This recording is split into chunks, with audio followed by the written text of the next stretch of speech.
Welcome to Blazing Baseball, episode number 139, where we blaze through today's baseball topics, and we are Astros and Yankees fans. Yes, yes. So earlier today, we had a first game of the doubleheader with the Cards at Cubs, and there are no games happening right now. They start at 6:05, 15 games tonight, full stack, and we had a doubleheader being played in Chicago for the Cubbies.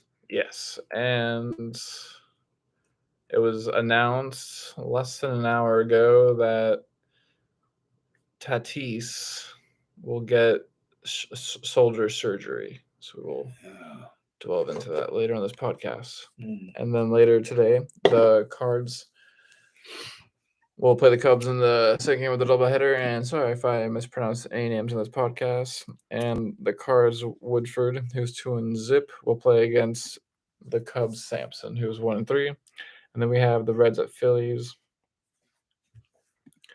with the Reds Lodolo, who is 3-4, versus the Phillies Suarez, who is 8-5. And then we have the Braves at Pirates with the Braves Freed, who is 11-4, versus the Pirates Brubaker, who is 3-10. And then we have the White Sox at Orioles with the White Sox's Cease, who is 12-5, versus the Orioles of Voth, who is 3-1. And then we have the Mets at Yanks with the Mets Walker, who was 10-3, versus the Yanks Montes, who was 10-4. And then we have He the better pitch better Giants tonight. at Tigers with the Giants Rodon, who was 11-6, versus the Tigers Hutchinson, who was 1-6. And then we have the Angels at Rays with the Angels Suarez, who is 4-5, versus the Rays Clubber, who is 7-7. And then we have the Blue Jays at Bum Sox with Toronto's Stripling, who is 5-3, versus Boston's Winkowski, who's 5-6. And then we have the D-backs at Royals with the D-backs Davies, who is 2-4, versus the Royals Heasley, who was 1-7. And then we have the Twins at Astros with the Twins Sanchez, who was 3-3, versus the Astros Verlander, who was 15-3. Oh, And then we have the Rangers at Rockies with the Rangers Dunning, who is 3-6, versus the Rockies Marquez, who is 6-10. And then we have the Guardians at Padres with the Guardians Saval, who is 2-5, versus the Padres Clevenger, who is 4-4. And then we have the Marlins at A's with the Marlins Lopez, who is 7-8, versus the A's Lug, who is 3-7. And then we have the Nats at Mariners with the Nats Feed, who's 5-7, versus the Mariners Ray, who is 9-8. And then we have the Brewers at Dodgers, last but not least, with the Brewers Burns, who is 9-5, versus the Dodgers Gonsolin, who is 15-1. wow. I just saw that the LA Angels might put their team up for sale, the owner. Interesting. So the LA Angels, they fired their manager. Then they brought in the interim manager who got suspended for 10 games because he was beating the other players. And then they're saying they might sell the team. Interesting. LA Angels. Boy, that's not good. Okay, but that's what we just saw popping up on the screen. Well, we had a good game last night for the Yanks. Yanks won the game 4-2 over the New York Mets in the Subway Series in the Bronx, New York. Yankees had 8 hits and 4 runs, a double by Kiner Falefa and Benintendi. And then Judge hit a home run in the third. That was enough to power the Yanks with the 8 hits to win 4-2 over the Mets. The Mets only had 4 hits. That was really good pitching by Hermain. He's 2-2 for the season now. He went 6 1/3 innings. He pitched 3 strikeouts and he gave up 4 hits and 2 earned run. His earned run average is 3.89. And Losiaga got the save, his first save of the season. He pitched 1 1/3 innings and had a strikeout. His earned run average is 5.76, still a little high. The losing pitcher was Scherzer. He's 9-3 for the season. Yankees beat a very good pitcher. He went 6 2/3 innings. He gave up 7 hits and the 4 earned runs. He had 3 strikeouts, and his earned run average is only 2.33. This was a good win for the Yankees. That's their second win coming off of their slump. And they beat a really good pitcher and a really good team in the Mets. Mets are in first place in the National League East. They're 79 and 45. Yankees are first place in the American League East. They are 75 and 48. So the Mets have a better record than the Yankees, actually. And they're higher in the power rankings. Yeah, they're higher in the power rankings. But they're going to play again tonight. Who's chucking, Mr. Kolb? So at 6:05 in the Bronx, we have Tejon Walker for the Mets, who is a right-handed pitcher pitching first, who is 10-3.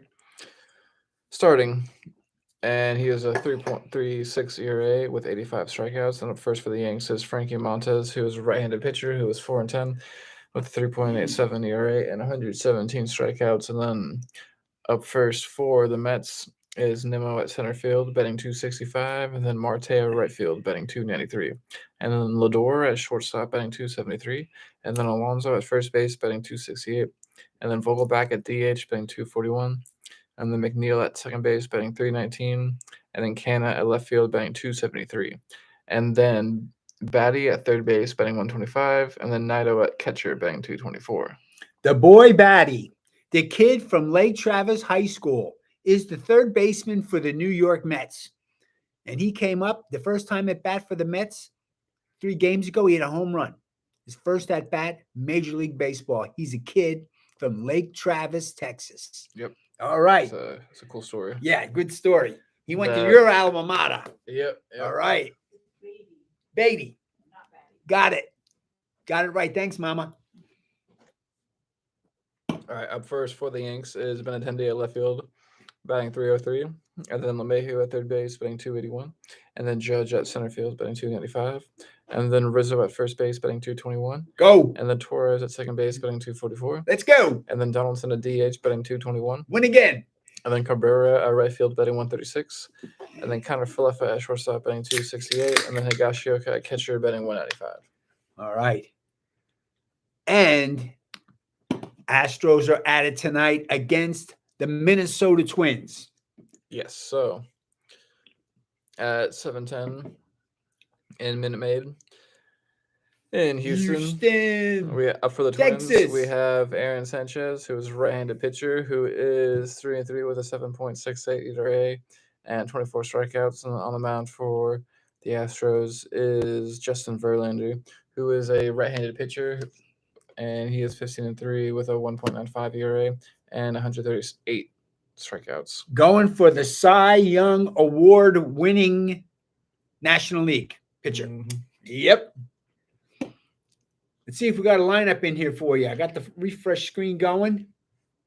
We got lineups popping in right now. And so up first for the Twins is Reyes at first base, batting 327.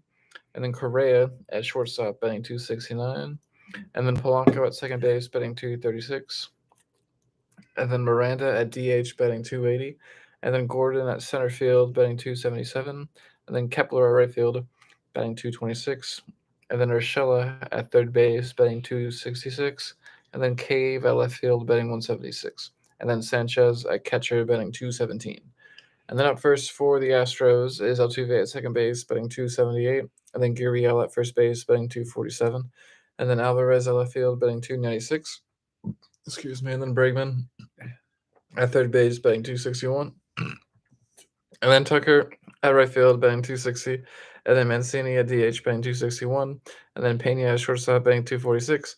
And then Dubon at center field, batting 222. And then Maldonado at catcher, batting 181.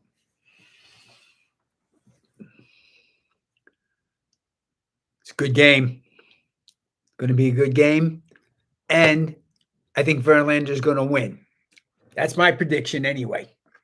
What's the standings look like on Tuesday night, August 23rd? So in the AL East, the Yanks are 8 games over the Rays. In the AL Central, the Guardians are 2 games over the Twins. In the AL West, the Astros are 11.5 games over Seattle. 11.5. In the NL East, the Mets are 3 games over the Braves. In the NL Central, the Cards are 5 games over the Brewers. And in the NL West, the Dodgers are 17.5 games over the Padres. Okay, Dodgers are 6-4 in the last 10. St. Louis Cardinals are 9-1 in their last 10. They're hot. Mets are 5-5. Houston is 6-4 in the last 10, and they won their last game. Cleveland 6-4. Now the Yanks are 4-6, coming back from that slump, and they won their last 2 games. All right, full stack tonight. Yes. So there was a new Baseball Doesn't Exist video, and it went into that injuries are actually happening the most ever this month, getting hit and injuries, and it was just dwelling into that, and it's hard because it seems like, well, there's some, they go over things that like kind of are really hard to fix, just like talking about this, the wall has always been a problem with being concrete back. Running into the walls, and then chain link fence, and then the padding, and then breaking through the padding, and then there's padding now, but there's still areas that are really bad in ballparks that are like scoreboards or and they have angles in the outfields where they fences, they have angles, chains. Which is kind of odd, but the fields are old, and that's the way that they are. So they have the bad angles, and they have the old fencing. Wrigley Field has the old brick outfield fence with the ivy on it. You run into that baby, and you're going down. And so I was discussing how also just owners having to play players and injuries has also increased by an insane amount too. But when it comes to the pitching, I think it's a hard thing to fix because the game of baseball it's your team gets an advantage if you can throw every single pitch insanely well. The pitching definitely has gotten better. And that was the other thing too. They were saying Tommy John surgery has also been the highest too it's ever been. So teams want insanely good pitches every single time. And then it was talking about how in some previous decades, pitchers used to pitch all innings or the whole game usually. And they just wouldn't pitch as fast though.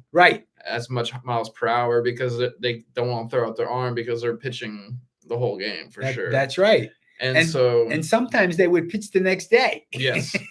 So I feel like baseball should go back to that for player safety, but I don't think it's going to happen because they're always trying to throw the best pitch every single time. And they're okay with using starters and closers and burning them out and and then trying to rest them for some days, but having them throw over or close to 100 miles an hour every single pitch, it does a lot to the arm. It's a lot of stress on the arms. I'm amazed because they're all throwing the heat now. They're all up there in the upper 90s.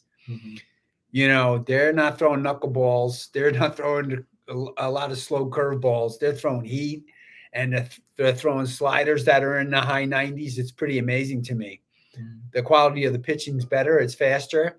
There's a lot of stress on the arms for the pitchers. How many times can you throw a 100-mile-an-hour pitch? I mean, Clemens did it, and, a lot of the older pitchers have done it, but there's really not that many that did it for 20 years. That's your baseball career is a 20-year window, so they're few and far between that can throw high heat that long. Maybe for player safety, maybe there should be like a miles per hour limit. They'll never do that. Right. They never would. No, because they could say, hey, this guy throws 102 miles an hour, and then all the fans want to come and see it. So it's a big deal when they're throwing the heat, because a big number that's 100 or more than 100, it's really good for the fans. The fans like it. They want to see that. And then that really challenges the batter. Then you'll see the batters swinging so hard they fall down. Just trying to swing so fast to connect. They're flying, they're falling on the ground, and it's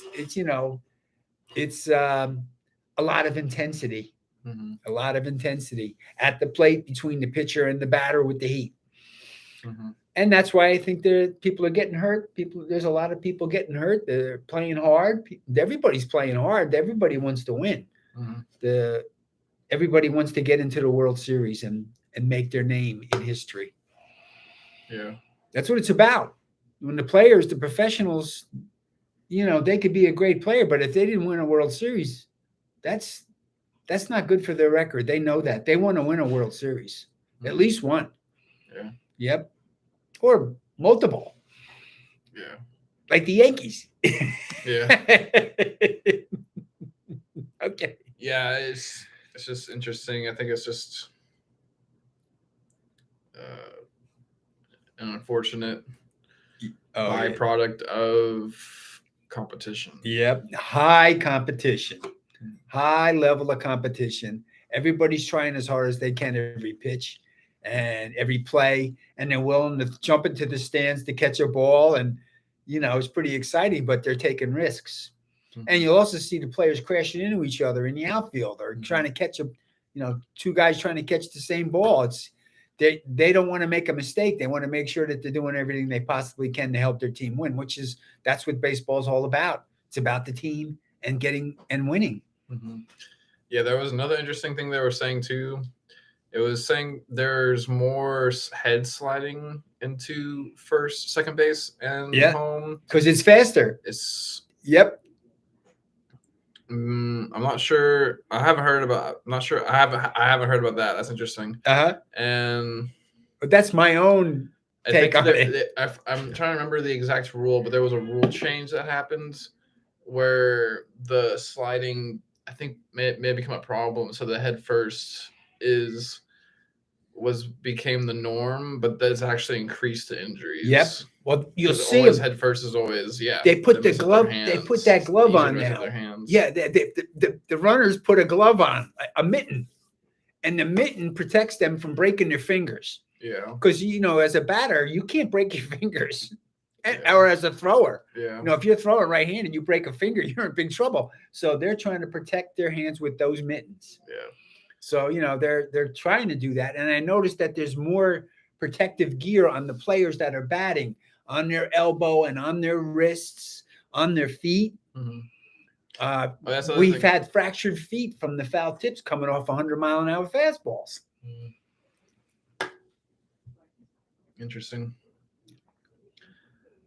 But yeah, maybe they should change the rule back so the feet sliding is more common, mm-hmm. so the injuries will go down, maybe. Mm-hmm. And then maybe also wear protective gear, because they were saying, it was stated in the video that Rawlings did make a helmet that can help protect, and I think it was saying like maybe over 100 or 100, maybe it was just 100, because it was saying like the ones that they were wearing could only work them up to 70 around that area. Wow, that number. Mm-hmm. And then Rawlings made one that was around 100, but then players didn't want to wear it because it looked funny. It didn't look cool. Yeah, which is ridiculous. It didn't look cool, so they don't want to wear it. They want to look cool when they're batting. Yeah, yeah. I get they talked about they're vain. Yeah, and I think that's stupid. I feel like I would wear the helmet. Yeah, I'd wear the helmet. Oh, for sure. Yeah. Yeah, you don't want to get hit with one of those 100-mile-an-hour ones in your temple. Yeah. No. Yeah. So, and they were saying how there was a player that also would wear the helmet in the outfield too, which I think is a smart idea. Yes. And then there was also one player that when batting would wear the helmet, but also have a hockey mask on. All so right. In the face. So man. Like, I'm just gonna wear a hockey mask. Yeah. So I think maybe that's another. Yeah. Well, idea. To take it further, I think the pitchers should wear a helmet. I can't believe the pitchers don't wear a helmet. Yeah. Because you have Giancarlo Stanton hitting the ball 119 miles an hour. If it hits the pitcher in the head, he kills him. Yeah. And then what?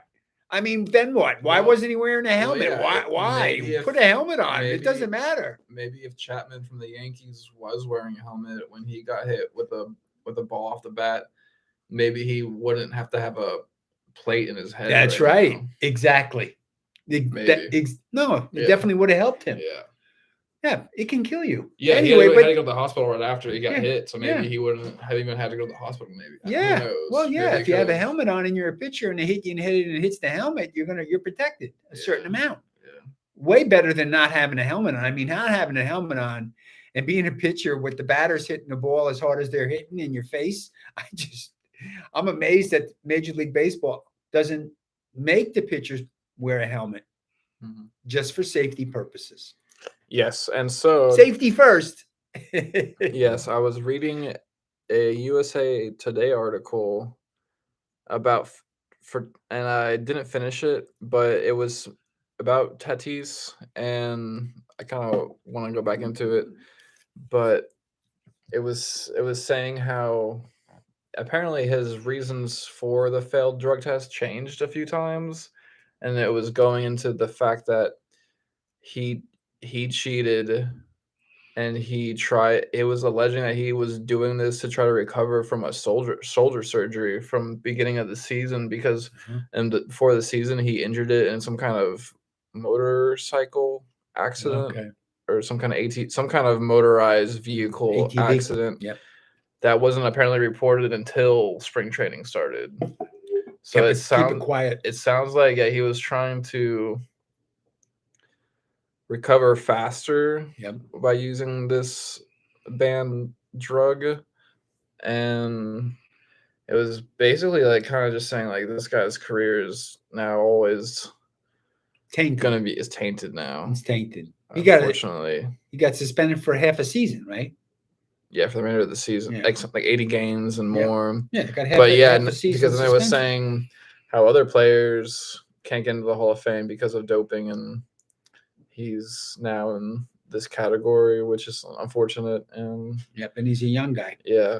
Hopefully, players can learn from this and don't cheat. And you got to be really careful about whatever you take, because they're watching, and they do the testing. So they do the sporadic testing, and they're testing. So I think the rule of thumb is always play it safe. Yeah. And don't take anything unless it's prescribed by your doctor and it's approved by the league. There you have it. Hopefully he's all right. He comes back and, he has a great career. Yeah. After the surgery, but this whole the shoulder surgery is serious. Left shoulder, yeah. This is pitching shoulder, so. Yeah, and then the Angels. So who do you think's going to try to buy the Angels now? Elon Musk. Maybe, yeah. Why he was going to buy Twitter. Now I don't know if he's going to buy Twitter or not. So maybe now he's going to buy the LA Angels. It would be funny as hell. It'd be pretty good. Any other baseball topics you want to go over today? Full stack. Go Yankees. Go Astros. 15 games tonight, and we're gonna get the Yankees and the Mets on at 6:05. Yep, and we'll catch y'all here tomorrow on Blazing Baseball, blazing through tomorrow's baseball topics. Peace. Peace out.